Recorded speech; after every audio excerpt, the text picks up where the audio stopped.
Hello students, in today's class let us learn how reflection of light takes place through spherical mirrors. Spherical mirrors are obtained by silvering a piece of glass which is a part of an hollow sphere. Silvering is the process of coating the surface with a suitable opaque material such that the reflection takes place from its opposite surface. Let us imagine we have a hollow sphere of some convenient radius made up of glass. The sphere can be silvered either on its inner surface, also called as concave surface, or it can be silvered on its outer surface, also called as convex surface. Depending on which surface of the sphere is silvered, we have two types of spherical mirrors, namely convex spherical mirror and concave spherical mirror.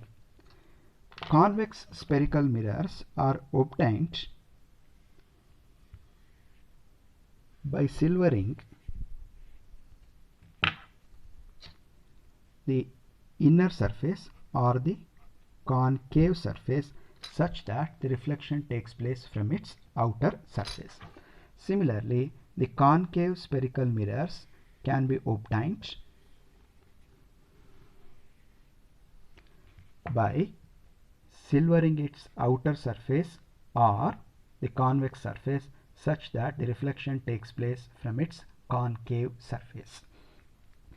Now, if we consider this concave or convex spherical mirrors, usually we will see that when we represent this, we represent the concave spherical mirror only with this part. Similarly, convex spherical mirrors only with this part. Next, if we consider the reflection of light through convex or the concave spherical mirror, they follow the laws of reflection through plane mirrors, since a small part of spherical mirrors can be treated as a plane mirror. Next, let us learn some of the basic terminologies that are repeatedly made use in the learning process of reflection of light through spherical mirrors.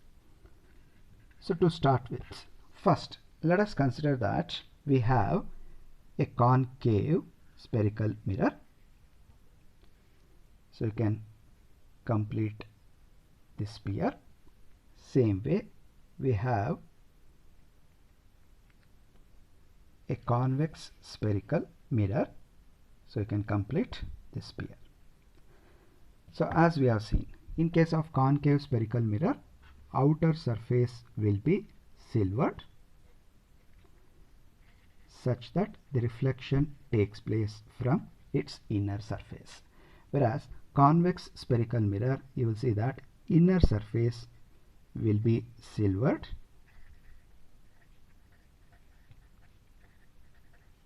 so that the reflection takes place from its outer surface.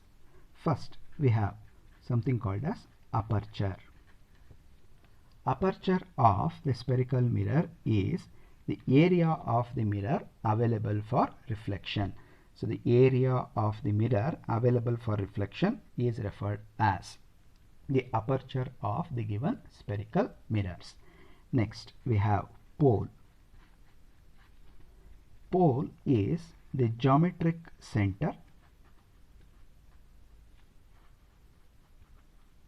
or the midpoint of the spherical mirror is called as its pole. So this will be the pole of the given spherical mirrors. Next, we have center of curvature. Center of curvature is the center of the sphere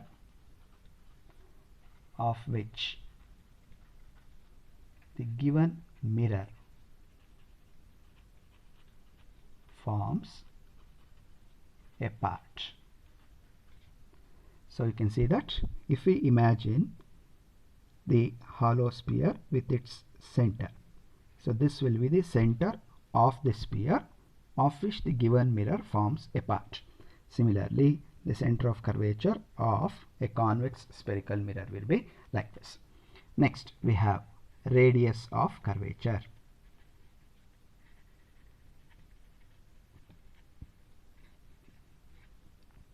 Radius of curvature of a spherical mirror is the radius of the sphere of which the given mirror forms a part. So as a result, we can say that radius of curvature is measured from the pole to the center of curvature.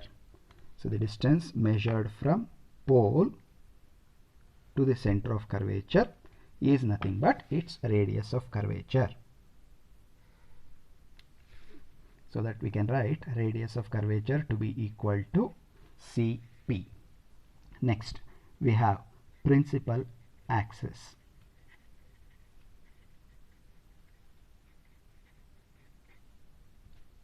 So principal axis is the straight line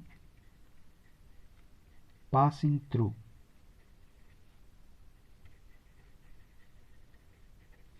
the center of curvature and pole of the given mirror, which can be extended on either side.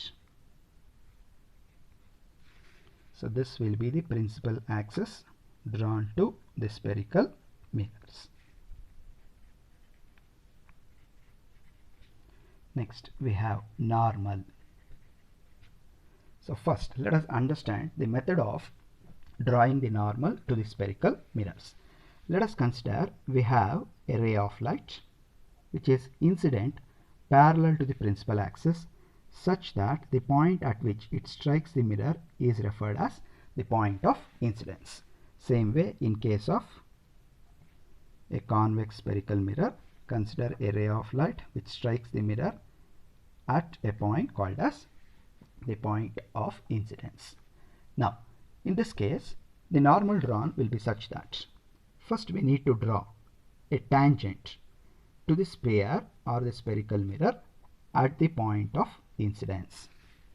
Draw a tangent to the spherical mirror at the point of incidence. Then the perpendicular drawn to the tangent at the point of incidence is referred as the normal.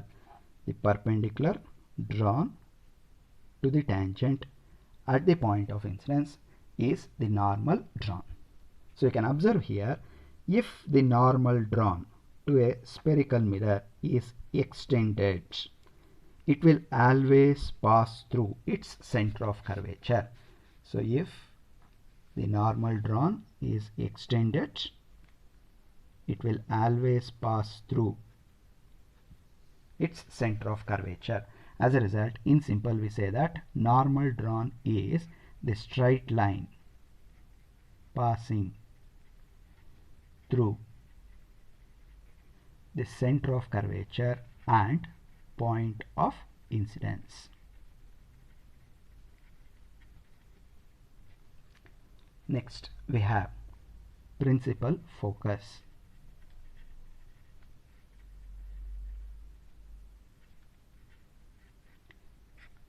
So how we find out this position of principal focus is, let us imagine we have a parallel beam of light incident on the mirror. So parallel beam here refers to the rays of light constituting the beam will be parallel to each other and also parallel to the principal axis in case of spherical mirrors. So let us consider we have a parallel beam of light incident. Now, if we consider the first ray of light, as we have drawn the normal at the point of incidence, we measure the angle of incidence from the normal to the incident ray. From the normal to the incident ray. By following the laws of reflection, we can say that the angle of reflection will be equal to angle of incidence, and the reflected ray always falls onto the other side of the normal with respect to the incident ray. So as a result, if you draw a reflected ray, the reflected ray will be along some direction or some path like this.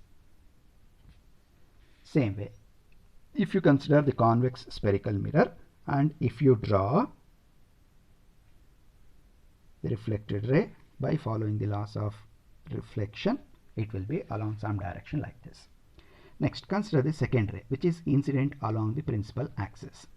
Then the point of incidence becomes the pole, and the normal drawn, as it is the line passing through the pole and center of curvature, the normal drawn will also be along the ray of light which is incident on the surface. As a result, the angle of incidence becomes equal to 0. By following the laws of reflection, we can say that angle of reflection will be equal to 0. That means a ray of light incident along the principal axis will always retraces its path. It will just return back along the same direction. Next, if we consider the third ray of light, and by following the same method, that is, just draw a normal which is a line passing through the point of incidence and center of curvature.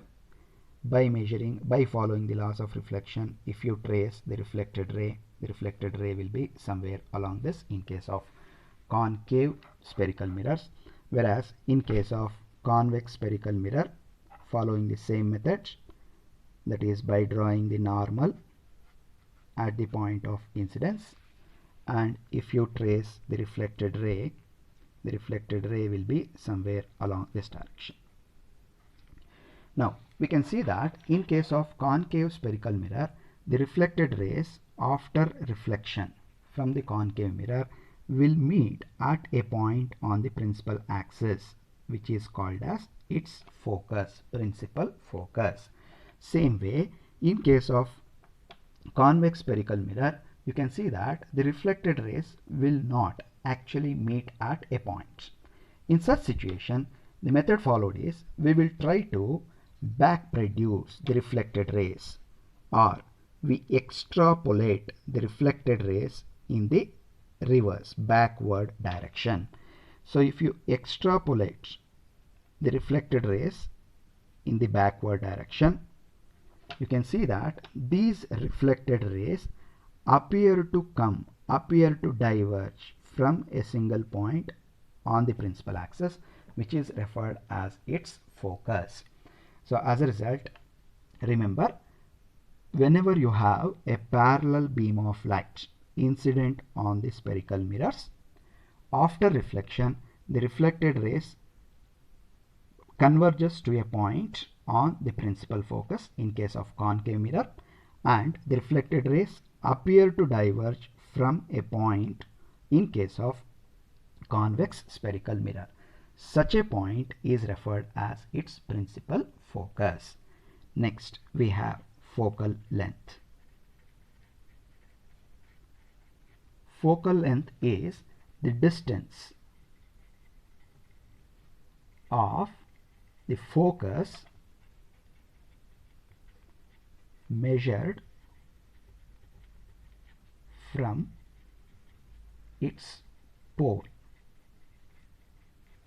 or we say that the distance of the focus, distance between the focus and the pole, is referred as its focal length. So focal length here will be equal to PF. So remember students, in your exams they may ask you to define any one of these following terms for 1 mark. Next, we shall learn the method of finding the position and the nature of the image due to reflection of light through spherical mirrors. So in order to find out the position and nature of the image due to reflection of light through spherical mirrors, we consider a set of incident rays from the object incident on the spherical mirror, and we trace the corresponding reflected rays by following the laws of reflection. The point at which the reflected rays actually converge or appear to diverge will give the position of the image. So let us consider here we have a concave spherical mirror. So we can complete a sphere. Similarly, we have a convex spherical mirror.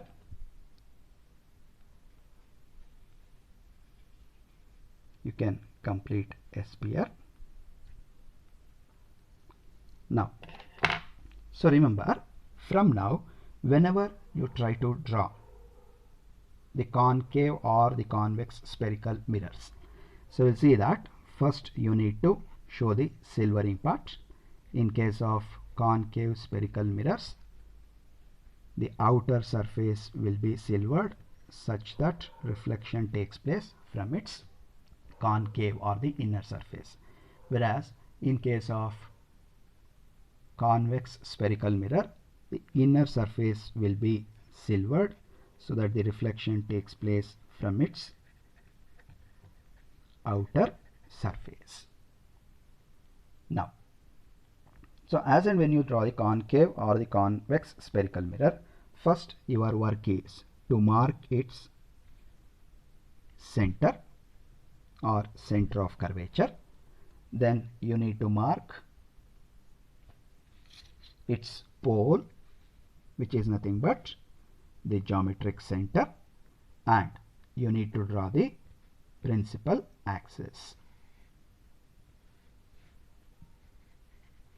Same way, in case of convex spherical mirror, mark its center of curvature, pole, and draw the principal axis. Next, you need to mark the focus. So at this stage, just remember that the focus will be at the midpoint of the line joining the center of curvature and the pole of the given mirror. So it will be at the midpoint of, roughly it will be at the midpoint of the line joining the center of curvature and its pole. Now, so let us consider a situation where we have an extended body which is placed on the principal axis. Let us mark the end of these extended bodies as A and B. So we have an extended body with its ends marked as A and B. So in this case, AB represents the object whose image has to be determined. So in usual practice, what we do is we will consider a set of incident rays and we find out the corresponding reflected rays. We trace the corresponding reflected rays. So for convenience, here we consider any two of the following set of rays to find out the position and nature of the image. So let us consider the set of rays and the corresponding reflected rays.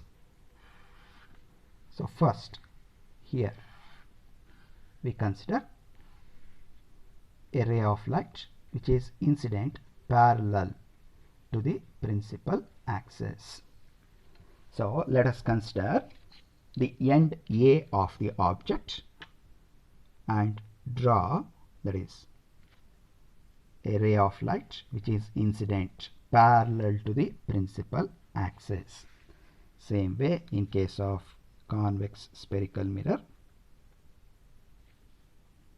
have a light ray which is incident parallel to the principal axis. So just by following the laws of reflection, that is, normal is the straight line passing through center of curvature and the point of incidence. Center of curvature and point of incidence. Now, if you follow the laws of reflection and find out, trace the reflected rays, you will see that the reflected ray will pass through the focus in case of a concave mirror. So it will pass through focus in case of concave mirror, whereas in case of convex spherical mirrors, you will see that the reflected rays will be reflected back. So it will be reflected back like this. So just draw the normal and measuring the angle of incidence, angle of reflection, you can show that the reflected ray will be traveling like this. Next, let us consider a ray of light which passes through the center of curvature. So let us imagine you have a ray of light which is passing through the center of curvature. So whenever you have a ray of light which is passing through the center of curvature and incident at a point, and if you draw a normal, as the normal drawn is the straight line passing through the point of incidence and center of curvature. So the ray of light incident such that it passes through the center of curvature will become the normal incidence, and hence the reflected ray will retrace its path.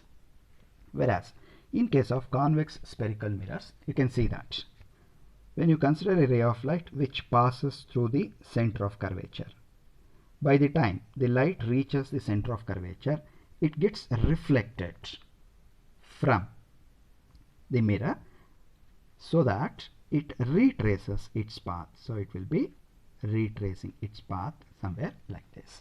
So you can see that the reflected ray retraces its path. Next, we consider a ray of light which passes through the focus. So in case of a concave spherical mirror, let us consider you have a ray of light which is passing through the focus.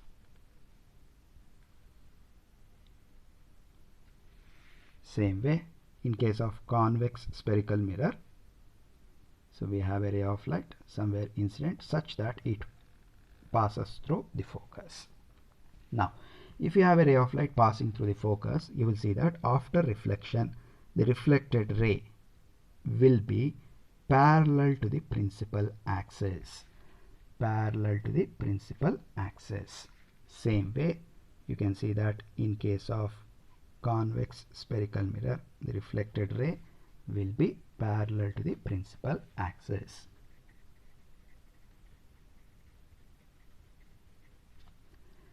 Lastly, we consider any rays of light incident at any other point. So conveniently, we consider a ray of light incident at the pole of the given mirror. Now, if you consider a ray of light which is incident at the pole, so let us consider a ray of light incident at the pole. So consider a ray of light incident at the pole. So you can just measure the angle of incidence, then trace the reflected ray which follows the laws of reflection. That is, angle of reflection will be equal to angle of incidence. And if you trace the corresponding reflected ray, the reflected ray will travel along some direction like this. Same way in this case, you can see that the reflected ray will be traveling somewhere along a direction like this. Now you can see that in case of the concave spherical mirrors, if you look at the reflected rays, so these are the reflected rays. All these reflected rays meets at a point which will give you the position of the image, say A dash, corresponding to a point A on the object. Whereas in case of convex spherical mirror, you can see that the reflected rays will never intersect. In such cases, the method followed is we will back produce the reflected rays. So when you back produce the reflected rays, you will see that the second reflected ray on producing backwards, the reflected ray on producing backwards, the reflected ray on producing backwards. So you can see that all these reflected rays appear to diverge from a point, say A dash, which corresponds to the image of a point A on the given object. Say same way, in order to find out the position of the image corresponding to a point B, the method followed is just drop a perpendicular from A dash to the principal axis. The point where the perpendicular dropped from A dash meets the principal axis will give you the image, say B dash, corresponding to a point B on the object. Same way in case of convex spherical mirror, drop a perpendicular from A dash to the principal axis. The point where it meets the principal axis will give you the image, say B dash, corresponding to a point B on the given object. So that here we say that A dash B dash is the image of the object AB due to reflection of light through spherical mirrors. Now, how do we account for the position of the image? So position of the image here refers to the point or the place where the image of the object is formed. Say for example, in case of concave mirror, when you have an object placed somewhere beyond its center of curvature, its image will be formed between C and F. So in case of concave mirror, the image is formed between C and F. This is in case of concave spherical mirrors. Whereas in case of the convex spherical mirror, you will see that the image will be formed behind the mirror. The image will be formed behind the mirror, and we can say that it is formed between P and F. So just find out, take the reference of the center of curvature, focus, pole, and so on and so forth, and try to account for the position of the image. Next, we go for accounting the nature of the image. So in order to account for the nature of the image, we take three references. One, we say that whether the image formed is a real image or a virtual image. Secondly, we say that whether the image formed is an erect image or it is an inverted image. Lastly, we say whether the image formed is an enlarged image or a diminished image. So when do we say that the image formed is a real image? The image formed is considered to be a real image if the reflected rays actually converge. If the reflected rays actually converge at a point. So you can see that in case of concave spherical mirrors, the reflected rays after reflection will actually converge at a point. So such a image is referred as real image.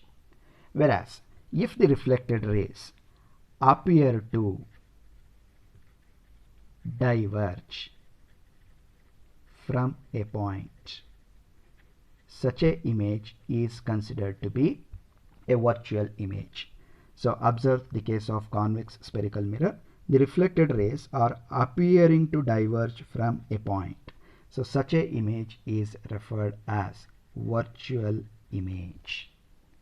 Next, coming on to the erect and inverted image.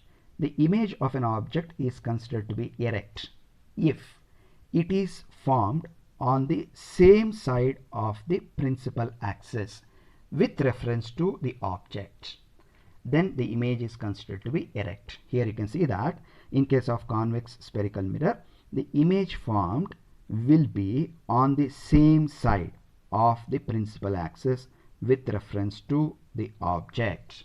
So as a result, the image formed is erect. Whereas the image is considered to be inverted if the image is formed onto the other side of the principal axis with reference to the object. So you can observe in case of concave spherical mirror, the image is formed on the other side of the principal axis with reference to the object. So here the image formed is an inverted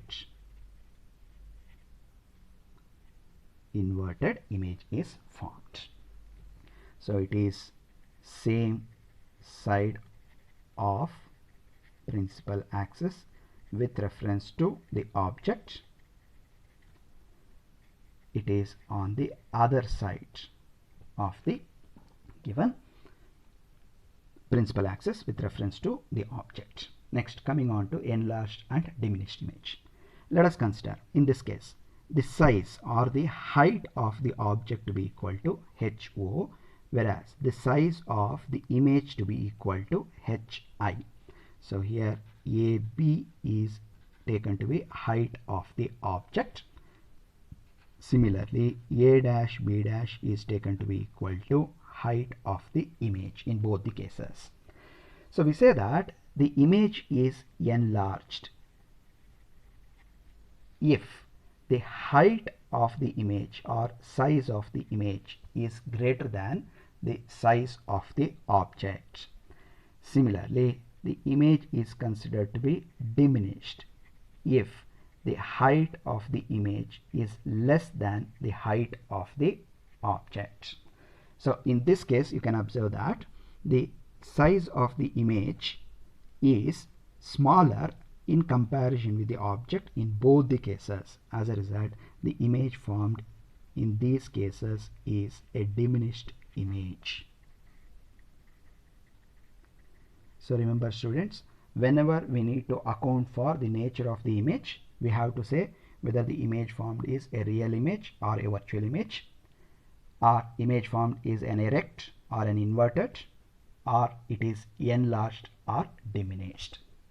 So this is how we account for the position and nature of the image. Now I want every one of you to practice how you get the position and nature of the image for different positions of the object. This is because you will observe that as and when you change the position of the object, both the position and nature of the image will continuously change. So try to find out the position of the image in different cases. Say for example, in case of concave spherical mirror, first consider the object to be at infinite distance, that is at a far off distance from the mirror. Find out where you get the image. Then consider a point beyond C, then a point, that is object placed at C, then anywhere between C and F, then at F, then between F and P.